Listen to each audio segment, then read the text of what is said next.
네, YTN 뉴스와이드 이어갑니다. 정치권 이야기 나눠볼 텐데요. 국민의힘은 어제 비상의총 이후에 한동훈 법무부 장관이 비상대책위원장 후보자로 급부상하는 모양새입니다. 민주당은 이낙연 신당에 대해서 당내 비판의 목소리가 높아지는 가운데 명락회동 가능성에도 관심이 집중되고 있습니다. 한 주간의 전국 이슈 이종훈 정치평론가, 차재원 부산가톨릭대 특임교수 두 분과 함께 말씀 나눠보겠습니다. 어서 오십시오. 예, 안녕하세요. 자, 국민의힘이 이제 비상대책위원장 인선에 속도를 내고 있습니다. 어제 비상의총에서 한동훈 장관을 두고 굉장히 좀 격론이 벌어졌다, 이런 보도가 계속 나오고 있는데, 또 지도부에서는 한동훈 장관을 비대위원장으로 가닥을 잡았다, 이런 얘기까지 들리고 있습니다. 만약에 그렇게 된다면 정말 상당히 좀 파격적인 선택이 아닌가 좀 생각이 드는데, 두 분 좀 어떤 의견을 갖고 계십니까? 네, 이번 비대위원장은 정말로 파격적인 인사를 선택하지 않으면 안 되는 상황이죠. 예. 이제 그 강서구청장 보궐선거 참패 이후에 혁신위원회를 구성했는데 그 혁신조차도 지금 제대로 진행이 안 돼서 국민적 실망감이 아주 큽니다. 예. 그래서 이제 지도부 교체까지 이제 가게 된 건데, 그렇게 만드는 비대위를 또다시 과거와 크게 차이가 없는 그런 형태로 구성을 했을 때 과연 이제 국민들이 어떻게 생각하겠는가 하는 거죠. 예. 과연 총선을 이제 그 선거 승리 분위기로 전환시킬 수 있겠는가, 이제 그게 핵심이라고 저는 생각이 되고요. 예. 그 관점에서 인물군을 좀 선택을 해야 하는 그런 그 상황이다. 그런데 과연 그 한동훈 장관이 그 범주에 속하는가? 예. 저는 그 범주하고는 거리가 멀다, 이렇게 생각합니다. 그러니까 간단하게 지금 김기현 지도부 같은 경우에도 논란이 많이 됐던 부분이 친윤 지도부였기 때문에 논란이 많이 됐던 거 아닙니까? 예. 그래서 이 당이 어떻게 보면 용산 출장소다, 이런 얘기까지 들으면서 국민들이 상당히 좀 실망을 해서 어떻게 보면 이제 지지층들이 좀 많이 떠나간 그런 요인으로 좀 이제 작동을 했던 건데, 예. 한동훈 장관은 그야말로 김기현 전 대표가 친윤이었다 그러면 찐윤이란 말이에요. 찐윤이다. 네. 네. 그런 인사가 왔을 때 과연 그걸 이제 국민들이 어떻게 받아들일 것인가. 네. 그리고 윤석열 대통령의 그 임기 초반 지지율 그 하락의 결정적인 변수가 됐던 게 결국 인사 문제였고, 예. 검찰 출신들을 여기저기 너무 많이 이제 그 투입을 하면서 초반에 논란이 많이 됐던 바가 있어요. 자, 그런데 이런 비대위 원장까지 좀 검찰 출신으로, 그것도 아주 자신의 최측근 예. 검사 출신을 여기다가 이제 투입을 한다 했을 때 과연 그 논란의 여지가 없겠는가? 이건 좀 문제가 상당히 있을 것이다, 이렇게 예. 생각합니다. 그러니까 파격적인 선택은 필요하긴 하지만 한동훈 장관은 거리가 멀다, 이렇게 견해를 밝혀주셨습니다. 차 교수님 어떠십니까? 예, 저도 비슷한 생각인데요. 예. 사실 한동훈 장관 말씀하신 것처럼 윤 대통령의 복심, 또 이래 윤석열 정권의 황태자라고 이야기를 하잖아요. 예. 그리고 또 공교롭게도 윤 대통령도 검사고 또 한동훈 장관도 검사라고 한다면 말 그대로 검사 형통의 그런 정치냐는 그런 비판도 있을 수밖에 없는 것이고, 예. 또 한편으로 영선의 여당 비상대책위원장이라고 한다면 그것도 상당히 좀 파격적인 거잖아요. 예. 그럼에도 불구하고 국민의힘에서 한동훈 장관을 떼올린 이유는 또 분명히 있는 것이죠. 무엇보다도 상당한 정치적 파괴력이 있다고 보는 것 같아요. 지금 여권 내에서 차기 대권 주자 중에서 압도적인 1위를 달리고 있다. 그리고 무엇보다도 지금 이재명 민주당 대표하고 거의 호적수가 될 만한 정도의 정치적 지위를 올라왔다는 그런 이야기도 있는 것 같고, 그리고 또 지금 한동훈 장관에 대한 국민적 인기도가 높다. 단순하게 보수 지지층 내에서만 팬덤이 생기는 것이 아니라 예. 중도 무당층에게도 상당히 소구력이 있다고 보는 거죠. 예를 들면 민주당에 대한 위선과 일종의 기득권에 대한 상당히 좀 어떻게 보면 카타르시스가 느껴지는 그러한 어법을 통해서 상당한 지지를 받고 있다. 그런 측면도 있고, 또 하나는 한동훈 장관이 아무래도 새로운 인물이니까 예. 정치 구태 내지는 또 세대 교체 이러한 것들이 상징성이 있기 때문에 국민의힘에서 한동훈 장관을 거론하는 것이 아닐까 하는 생각이 듭니다만, 예. 앞서 이야기한 것처럼 이 비상한 이 선택수가 또 그만큼 또 그 파장이 어떻게 갈지는 전혀 예측하기 힘들기 때문에 그 때문에 아마 지금 국민의힘 내에서도 갑론을박이 진행 중인 것 같습니다. 네, 그러니까 실제로 어제 의총에서 이제 경론이 벌어질 때 이른바 이제 비윤계 의원들 사이에서도 북한 김정은 위원장의 딸 김주애에 빗대면서 또 반발을 하기도 했고 대통령의 아바타다 이런 얘기까지 나왔더라고요. 네, 보니까 이제 김웅 의원이 예, 본인이 그냥 거의 뭐 총대 매다시피 나서서 그 맹비난을 좀 예. 했더라고요. 특히 친윤계를 겨냥해서 이제 맹비판을 좀 했던데 친윤계들은 뭐 전해지는 내용으로 보면 이제 전반적으로 한동훈 장관을 이제 선호하는 쪽으로 언급을 좀 했다 그래요. 예. 그렇게 집단적으로 미는 조짐이 보이니까 이제 김웅 의원이 올라가서 그 반대론을 이제 펼친 거고요. 예. 뭐 이제 그런 김주애까지 이제 거론하면서 좀 자극적인 표현을 쓰긴 했는데 핵심은 뭐냐 하면 한동훈 장관으로 내년 총선 이길 수 있겠는가? 그것에 대해서 이제 의문을 제기한 거다 이렇게 보시면 될 것 같습니다. 그래서 한동훈 장관에 대해서 이제 아바타라는 표현까지 쓴 건 뭐냐 하면 대통령이 안 그래도 지금 뭐 검사 출신들을 너무 이제 인사를 많이 해서 검찰 공화국이다 이런 비판까지 받고 있는데 이 정치권에 그것도 선거를 책임지는 자리에까지 검사 출신을 이제 앉혔을 경우에 예. 검찰 공화국 프레임을 민주당 입장에서 굉장히 걸기가 좋아지겠죠. 그런 이제 약점이 이제 결정적인 약점이 하나 생기는 거고 한동훈 장관이 최근에 뭐 여론조사 조금 전에 말씀하셨듯이 이재명 대표에 이어서 뭐 이제 2위다 뭐 이제 예. 이런 결과가 이제 나오기도 했습니다만 이와 관련해서 좀 뭐 엊그제 보니까 그 중앙일보에 서 이제 그 주필께서 그 잘 분석한 기사 그 논설을 하나 이제 올리셨던데요. 예. 그분도 지적하고 있다시피 한동훈 장관의 외연 확대성에는 좀 문제가 있다라는 거예요. 그러니까 실제로 지금 여론조사 결과 지지율 이렇게 세부 내용을 분석을 해보면 예. 6070 세대가 주로 밀고 있다는 거고 그리고 국민의힘 지지층 중에서 한 45% 정도가 지지를 하고 있다. 그러니까 두 가지 지점에서 이제 문제가 되는 거죠. 그러니까 6070 고령층 제외하고 특히 청년층에서는 굉장히 낮게 나와요. 예. 지지율이. 예. 네, 그래서 이제 문제가 있는 거고 그리고 국민의힘 지지층의 전폭적인 지지를 또 받고 있느냐 그것도 아니다라는 거죠. 예. 그런 이제 그 약점이 있어서 좀 문제가 있다라는 지적을 했던데 이건 뭐 다른 이제 그 선거 전문가들도 다 지금 이야기를 하고 있는 부분입니다. 가장 결정적인 게 결국 총선에서는 외연 확대 그 부분인데 지금 핵심 지지층으로만 지지를 받고 있고 그것으로 해서 2위가 지금 나오고는 있는데 이거 가지고 승리할 수 있겠는가 총선에서 그런 이제 의문이 이제 제기가 될 수 있는 거죠. 예. 그러니까 총선을 앞두고 이제 비대위를 구성해야 되는 국민의힘 입장에서 확장성의 약점을 보이면 안 되는 시기이기 때문에 그래서 또 반발의 목소리도 있다라는 분석이셨는데 아까 이제 검사 형통 얘기를 네. 해주셨습니다만 만약에 한동훈 장관이 비대위원장이 된다면 그야말로 이제 대통령이 뭔가 당무 또 공천을 같이 이제 좀 관할하는 게 아니냐. 그러니까 민주당에서 이런 주장을 하고 있거든요. 그러니까 근데 윤 대통령 같은 경우는 대통령은 당무에 개입하지 않는다. 이런 발언을 되게 반복해서 하기도 했었거든요. 만약에 이런 상황이 벌어지면 좀 어떻게 될까요? 아무래도 그런 부분들에 대해서는 그동안의 윤 대통령의 일종의 국정 운영 행태에 대한 여러 가지 국민들이 느꼈을 때는 사실 여당의 여러 가지 정치 행태까지 자주우지해 왔다고 보는 거죠. 예. 과거 이준석 당대표 시절에 뭐 문자가 공개되지 않았습니까? 내부 총질이라는 당대표. 예. 사실 그렇게 문자가 공개됐음에도 불구하고 윤 대통령 한 번도 그런 걸 인정을 하지 않았거든요. 그렇기 때문에 이번 비대위원장 선임에도 아마 윤심이 작동할 거야.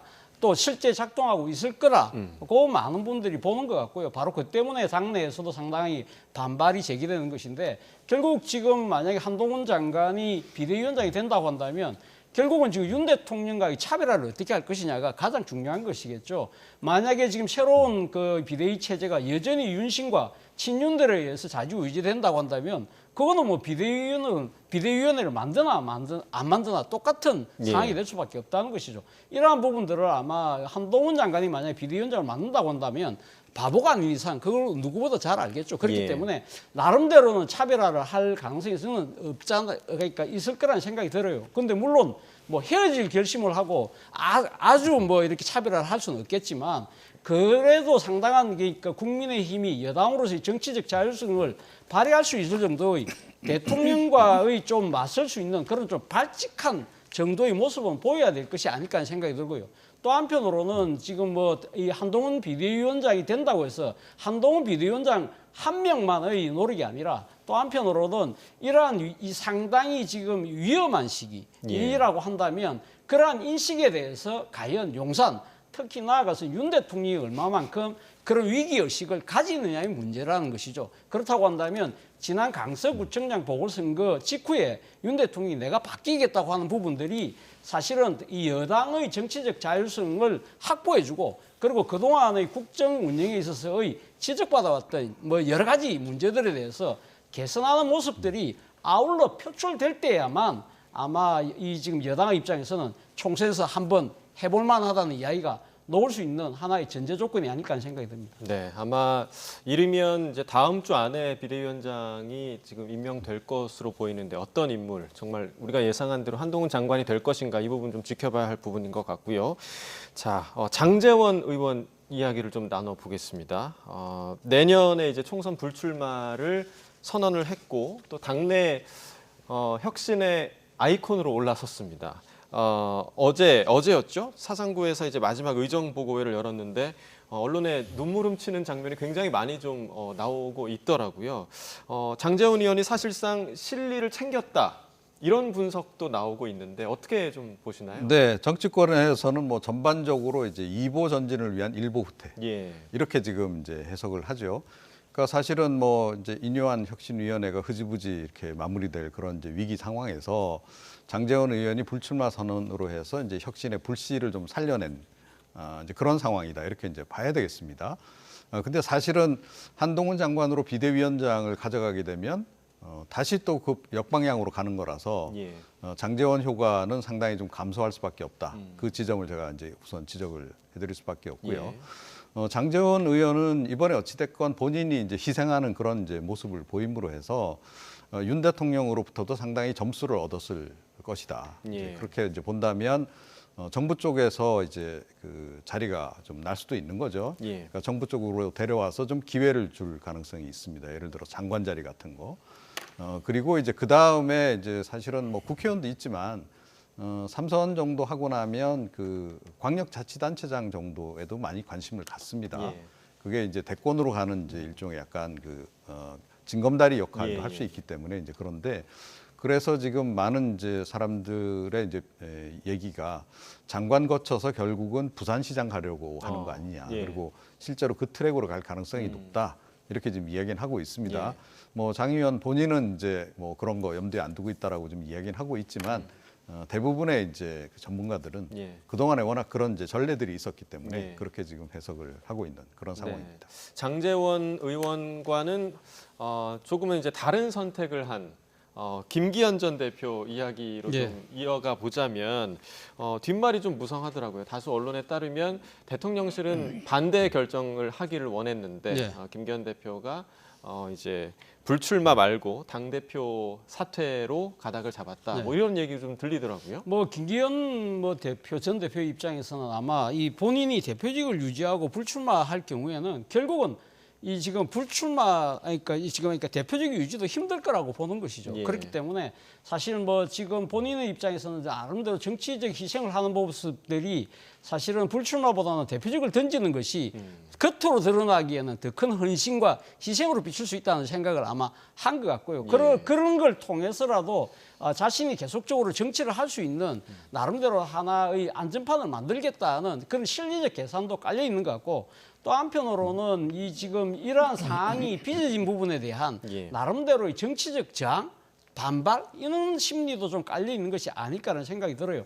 사실은 뭐 지금 그 김기현 전 대표가 여러 차례 그런 이야기를 했잖아요. 윤 대통령과 3시간 동안 뭐 전화로 이야기를 하는 사이라면서 예. 상당한 그 이 두 사람 간의 그 신뢰를 이야기를 했음에도 네. 불구하고 이런 상황으로 내몰리게 대한 이러한 섭섭함이 상당히 많이 아마 본인 입장에서는 상당히 그 지금 작용할 수밖에 없다. 특히 국민의힘이 그동안에 용산의 출장소라는 오명까지 뒤집어 썼잖아요. 예. 그럼에도 불구하고 본인이 이런 식으로 상당히 정치적으로 이렇게 내몰리는 상황, 이런 부분들에 대한 나름대로의 반발, 이런 부분들이 아마 상당히 작용을 해서 이 용산과는 약간은 다른 그런 정치적 행보를 보인 것이 아닐까라는 생각이 드는데요.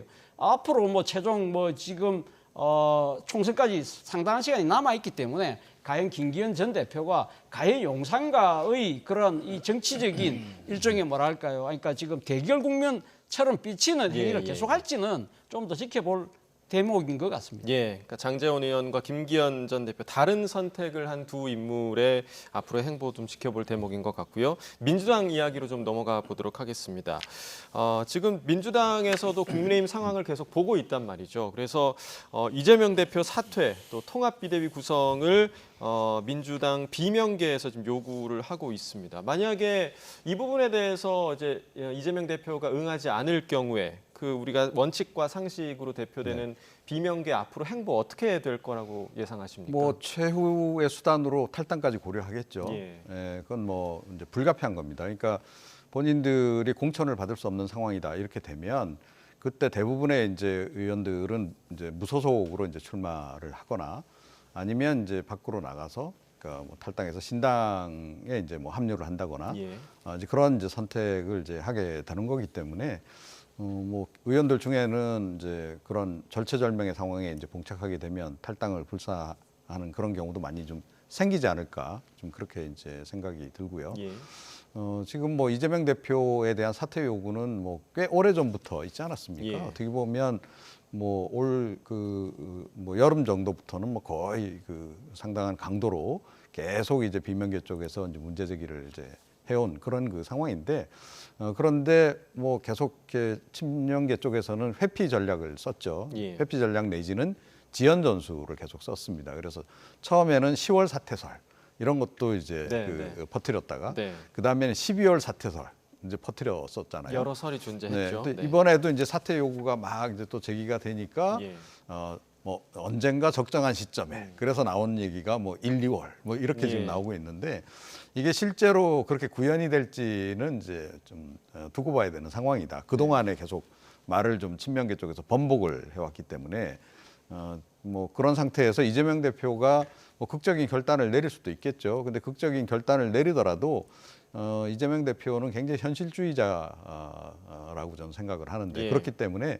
본인이 실리적으로 뭔가 챙길 건 다 챙긴 시점에서 아마 그만둘 가능성이 높다. 그래서 이미 뭐 이제 공천 관리 관련해서 이제 여러 선거 기획단이라든가 뭐 친명계 일색으로 다 지금 만들어 놓은 거 아닙니까? 검증위원회도 다 그렇게 만들어 놨고 그래서 본인이 이제 뭐 구체적으로 개입 안 해도 그 뭐 친명 공천에 문제가 없다라고 판단되는 시점이면 아마 그 즈음 정도의 그 사퇴를 하더라도 하지 않을까 이렇게 좀 생각을 합니다. 실제로 이제 이재명 대표가 그 재판을 많이 받고 있기 때문에 그 상태로 뭐 예를 들면 일주일에 3번 이상 재판 참석해야 하는데 총선 지휘할 수 있겠냐 이런 얘기 굉장히 많잖아요. 민주당 이재명 대표의 2선 후퇴 가능성에 대해서 좀 어떻게 보세요? 저는 가능성이 좀 높지 않을까 하는 생각이 들어요. 말 그대로 그러니까 백척간두의 위기에 있어서 오히려 진일보하는 그런 정치적 선택을 할 가능성이 저는 뭐 있지 않을까 하는 생각이 들어요. 말씀하신 것처럼 사실은 지금 이 국민의힘에서도 사실 비대위가 이제 만들어지고 또 지금 위원장이 누가 될지 모르겠지만 상당히 아마 혁신의 그런 바람이 일 수밖에 없는 상황이에요. 그렇다고 한다면 민주당 입장에서도 상당히 지금 이재명 대표가 당 대표직에 연연하는 모습을 통해서 당내의 여러 가지 불협화음이 나오는 상황이 결코 유리하지는 않을 거라고 본다는 것이죠. 그렇다고 한다면 국민의힘보다 좀 더 뭔가 좀 더 상당히 파격적인 혁신의 모습을 보일 가능성이 있다고 한다면 그 가능성은 결국 이재명 대표가 나름대로 정치적 희생을 하는 모습으로 나타날 가능성이 높다. 그리고 현실적으로 지금 이재명 대표가 지금 재판 리스크가 상당히 커지고 있잖아요. 자신의 측근이라고 할 수 있는 김용 전 민주연구원 부원장이 일단 1심에서 유죄를 받았다는 것이죠. 그리고 또 지금 유정 교사와 관련해서 지금 별도로 지금 다시 또 기소가 돼서 재판이 진행될 예정인데 이 부분과 관련해서는 1심 결과가 사실은 총선전에 나올 가능성이 높다. 그럴 경우에 대한 상당한 위기감이 지금 이 당내에 지금 있다는 것이죠. 그렇다고 한다면 이재명 대표 입장에서는 본인이 지금 당의 간판으로 총선을 치르기가 쉽지 않겠다는 아마 나름대로 생각은 분명히 있을 거예요. 그렇다고 한다면 이재명 대표가 저는 2016년도 당시 그때 이 새정치민주연합에서 민주당으로 이름을 또 바꿨을 때의 문재인 대표가 했던 그러한 그 정치적 결단이 있지 않습니까? 예. 일종의 백의종군을 통해서 그때 김종인 비대위 체제를 세워가지고 상당히 국민들에게 새롭게 다가가는 모습들을 일종의 좀 벤치마킹할 가능성도 전혀 배제할 수 있겠다는 생각도 듭니다. 그러니까 사법 리스크가 오히려 이른바 혁신으로 이어질 그런 매개가 될 수도 있겠다라는 예, 생각을 뭐 저는 하시는 그런 거죠? 걸 갖다가 정치적으로 상당히 잘 활용하지 않을까 예. 생각이 든다는 거죠. 자, 지금 또 이제 민주당에서 지금 목소리가 높은 게 이제 이낙연 전 대표의 신당 관련해서 이낙연 전 대표가 굉장히 지금 과감한 목소리를 많이 내고 있는 그런 상황인데도 불구하고 민주당 내에서는 이 신당에 대해서 굉장히 미온적인 반응들이 굉장히 나오고 있는 것 같습니다. 신당에 합류하겠다 이런 움직임은 뚜렷하게 좀 보이지 않는 것 같아요. 그러니까 오히려 지금 만류하는 분위기죠. 예. 일단은 이제 이게 자칫 잘못하면 이제 공멸할 수 있다라고 하는 위기감이 일단 좀 작동을 하는 거고요. 그래서 이제 뭐 그 지금 이제 자막이 나옵니다만 이제 민주당 내 의원들 최대 모임인데 예. 더미래 그쪽에서는 지금 양쪽에 지금 요구를 하고 있어요. 그러니까 이낙연 전 대표에게는 밖에 나가서 창당하고 이런 거 포기하십시오. 예. 그러면서 동시에 이재명 대표에게도 이재명 대표 좀 만나세요. 그러니까 이낙연 전 대표 두 만나세요라고 사람이 지금 만나라. 이야기를 하고 있어요. 예. 그래서 어찌됐건 화해를 좀 최대한 좀 시켜보려고 지금 노력을 하고 있는 중이다. 그리고 이낙연 전 대표 같은 경우에 이미 이제 뭐 신당 창당을 약간 좀 공식화하는 그런 식의 발언을 하긴 했는데 정말로 신당 창당을 할지 여부는 아직도 좀 불확실하다라고 좀 보거든요.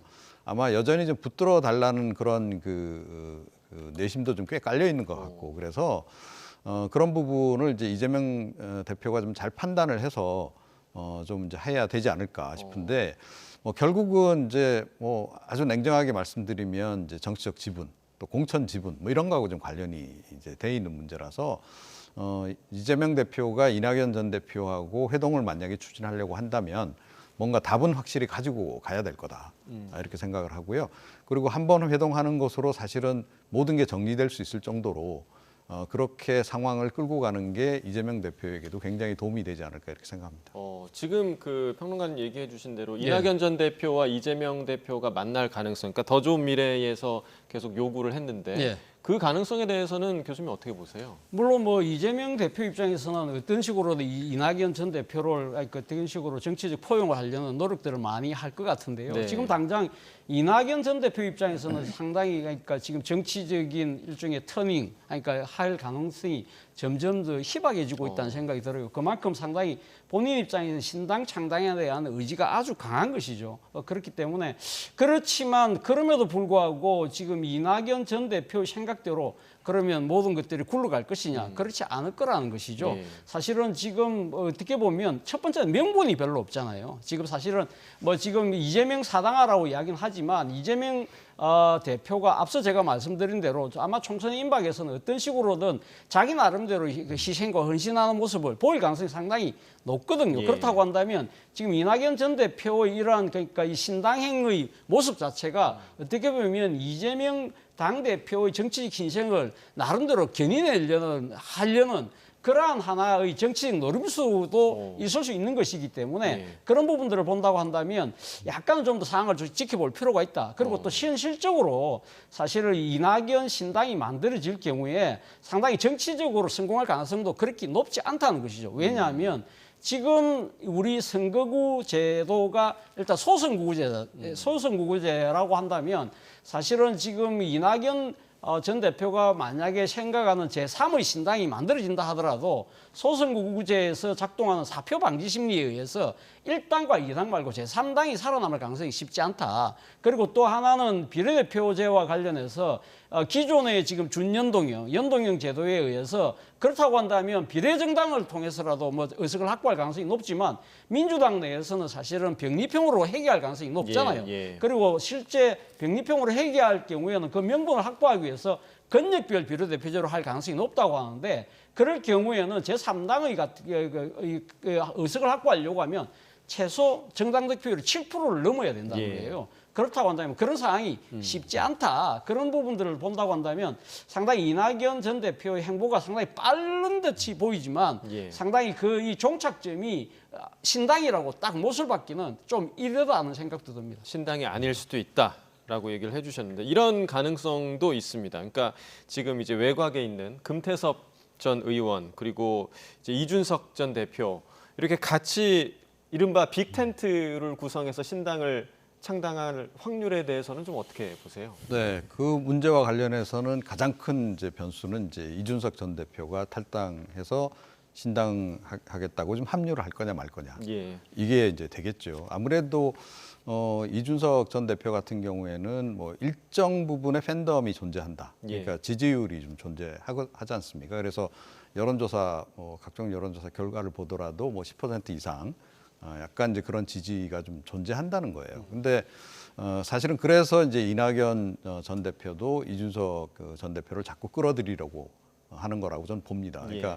본인의 대중적인 지지는 사실은 이준석 전 대표만은 못하다는 거죠. 그래서 좀 인기를 좀 활용을 좀 해야겠다. 그걸 잘 활용하면 민주당 내에서 이제 현역 의원들을 좀 더 많이 견인해 내는데도 도움이 될 거다. 예. 이 생각을 좀 하고 있는 것 같긴 해요. 네. 그런데 이제 이준석 전 대표도 사실은 뭐 이낙연 전 대표만큼이나 최종적으로 어떻게 결정을 내릴지 네. 좀 결정의 시간은 지금 하루하루 다가오고 있습니다. 거의 네. 임박한 상황이긴 한데 그런데 아직도 예측 불허라는 거죠. 예. 만약에 그 한동훈 비대위 체제로 간다라고 한다면 뭐 불가피하게 탈당을 선택할 수밖에 없지 않을까 싶어요. 그러니까 여전히 이제 친윤 지도부이기 때문에 예. 그렇다는 거고.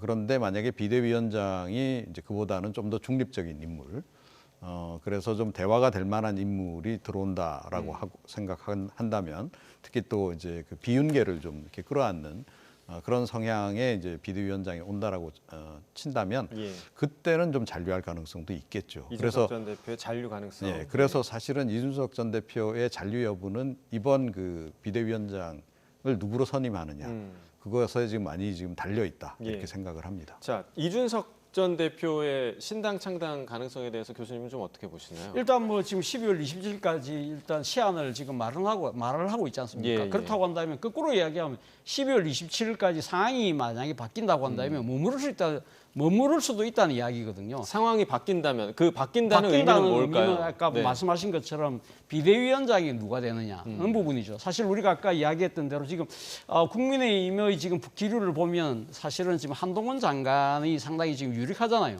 예. 그런데 이 부분에 대해서 이준석 전 대표가 한 이야기가 있거든요. 상당히 한동훈 장관이 만약에 개혁적인 모습을 보인다고 한다면 동지가 될 수 있다는 이야기를 남긴 적이 있어요. 예. 그렇다고 한다면 한동훈 장관이 만약에 비대위원장이 되어서 사실은 나는 이렇게 지금 이거 특별심의 정치가 아니라 더심의 정치를 하겠다고 하면서 예를 들면 이준석 전 대표, 유승민 전 의원까지 내가 다 포함해서 우리가 하나로 해서 지금 보수의 혁신과 개혁을 통해서 총선 승리를 일궈내겠다는 식의 다짐을 공개적으로 한다고 하고 또 한편으로는 이 지금 선대위를 구성하는 데 있어서 상당한 역할을 만약에 부여를 해준다고 한다면 예. 저는 뭐 이준석 전 대표가 상당히 당연히 남을 가능성이 저는 상당히 높지 않을까 그런 상황이라고 한다면 소위 말하는 천하용인이라고 하는 이 이준석 전 대표와 거의 정치적인 여러 가지 행보를 같이 해왔던 분들이 당연히 남을 가능성이 상당히 높거든요. 그렇다고 예. 한다면 본인이 떠나기 명분도 약하고 그리고 정치적 세도 약하다고 한다면 사실 본인의 선택은 오히려 남는 것이 옳은 선택이라고 판단할 가능성이 높다는 것이죠. 예. 자, 그 이낙연 전 대표의 신당 창당 문제에 대해서는 뭐 계속해서 여러 그 전 의원들의 만류가 좀 이어지고 있는 것 같은데 박지원 전 국정원장도 SNS에 그런 글을 올렸더라고요. 심리도 못 가 발병날 그 길이다라고 이제 말렸습니다. 그러니까 어느 정도 만약에 신당 창당을 한다면 잘 되지 못할 거다 이런 메시지를 던진 것 같아요. 그러니까 이제 나도 해봤는데 네. 그거 잘 되기 어렵더라, 의외로 힘들더라 이제 예. 그 얘기를 좀 하는 거고요. 박지원 뭐 전 원장 같은 경우에야 사실은 이제 민주당으로 다시 되돌아오면서 이재명 대표하고 뭔가 좀 이제 합의 본 바가 있지 않을까 정치권에서는 그렇게 지금 보고 있습니다. 그래서 어찌됐건 다시 이제 민주당으로 이제 되돌아오신 이후에는 상당히 이재명 대표에게 도움이 되는 이제 그런 발언들을 지금 많이 지금 하고 있는 이제 그런 상황이고요. 뭐 어찌됐건 이제 이낙연 전 대표가 탈당을 한다 했을 때 손실은 뭐 불가피하게 뭐 적든 크든 발생하는 거 아니겠습니까? 예. 그러니까 이제 그런 것이 이제 별로 이제 도움이 안 된다라는 이제 생각을 하는 것 같고 그래서 지금 보니까 박 전 원장도 그 두 분에게 다 좀 요구를 하는 것 같더라고요. 그러니까 이낙연 전 대표에게는 나가지 마라. 예. 그리고 이재명 이제 대표에게는 어떻게든 만나서 좀 붙들어라. 그 말씀을 지금 하고 계시더라고요. 제가 예. 보기에도 뭐 그게 현재로서는 좀 정답이 아닐까 이렇게 생각합니다. 네, 이낙연 전 대표가 좀 어떤 선택을 할지 좀 지켜볼 대목인 것 같고요. 마지막으로 두 분께 이 쌍특검과 관련된 질문 간단하게만 좀 여쭤보도록 하겠습니다. 그러니까 이 쌍특검과 관련해서 여야의 그런 셈법 그리고 대통령실에서 이 부분을 또 어떻게 처리할지에 대한 부분 두 분 좀 어떻게 예상하시나요? 먼저 교수님. 예, 뭐 12월 28일 날 아마 지금 자동 회부가 될 겁니다. 예. 그렇다고 한다면 민주당이 패스트트랙에 올려서 강하게 밀어붙인 만큼 민주당이 지금 단독 가반을 넘기 때문에 저는 뭐 상특검이 통과되는 것은 상수라는 생각이 드는데요. 예. 가장 앉아 지금 변수가 되는 부분은 과연 윤석열 대통령이 거부권을 행사할 예. 것이냐의 여부인데 지금 여러 가지 당내 기류는 지금 상당히 거부권을 행사해야 된다는 주장이 강하긴 합니다만 제가 가만히 들어봤을 때 진짜 속내는 오히려 차라리 이 거부권 행사를 하지 말고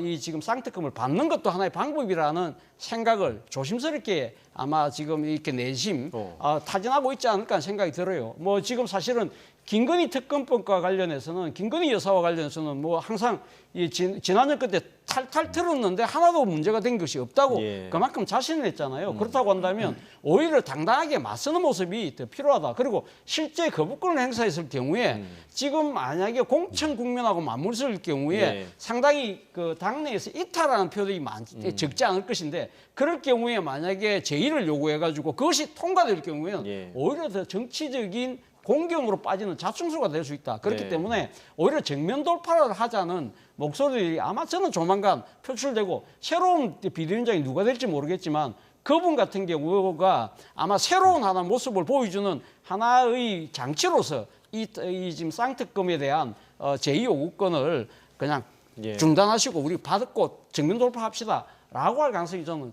높지 않을까 네. 고 생각합니다. 이런 가능성도 있을 거다라고 얘기해 주셨고 마지막으로 짧게 좀 네. 부탁드리겠습니다. 뭐 저도 사실은 비슷하게 보고 예. 있습니다. 그러니까 과거에 그 이명박 전 대통령 때 세곡동 관련해서 특검법 진행했을 때 처음에는 이제 거부하려고 하다가 결국은 거부를 못하는 상황이 이제 왔었거든요. 예. 그러니까 이번도 지금 상황은 거의 비슷하게 좀 돌아가는 것 같아요. 그래서 국민의힘 내에서도 사실은 이제 일각에서는 이거 그냥 오히려 과감하게 받고 그리고 정면 돌파하자라는 이제 주장을 하는 분들이 좀 있는 거로 예. 좀 알고 있는데요. 이거를 만약에 받지 않는다, 거부권을 행사한다 그러면 국민적 의혹은 더 커질 수밖에 없죠. 최근에 또 뭐 명품백 관련한 의혹까지 좀 추가가 된 상태이기 예. 때문에 그때는 이제 그야말로 좀 여론이 악화되는 걸 감당하기 어려울 수 있습니다. 그래서 오히려 우리가 무죄라는 것을 이제 그 이야기하기 위해서라도 받을 가능성은 좀 있다 이렇게 생각합니다. 네, 자, 두 분 모두 이제 정면 돌파의 가능성을 조금 예상을 해 주셨습니다. 여기까지 듣도록 하겠습니다. 정치권 이야기 이종훈 정치평론가, 차재원 특임교수 두 분과 함께 이야기 나눠봤습니다. 두 분 말씀 고맙습니다.